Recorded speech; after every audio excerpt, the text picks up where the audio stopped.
One of the things that I think helped you guys expand and get people to know who you were is to host events from non-members, members, etc. Obviously, it's 2020 and you're not allowed to have events.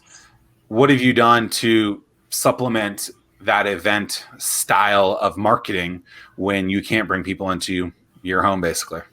Yeah, absolutely. So we have done a lot of virtual things. So I like to joke that the hard hat has become the new black. And so I'll slap on a hard hat, give virtual tours. So we have a lot of networking groups that we like to host that, weren't ready to have events, and we haven't been able to have some of them in the space. So we just did virtual and gave them a tour, did some quizzing. So we did some fun trivia about Gather. And I think a lot of people are really open and flexible right now, and they're still interested, but they're just not ready to come in yet. Some are, some aren't. And then we've also done 3D tours as well.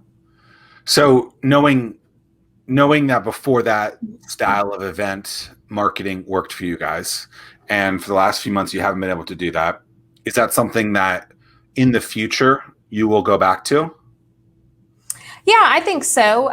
We are planning on a few small events, and what we're doing is we used to try to keep it kind of contained so that we could show people around and really connect with them, and we still want that. But we do plan on having events, but we want to do it safely. So one of our events will have masks on hand, obviously sanitizer, our air filters will be going, but we're going to spread them out significantly. And we're also doing a sign-up list. So we've always done sign-ups, but for this, you have to sign up, you have to reserve your ticket, and it is a limited attendance event. So for the person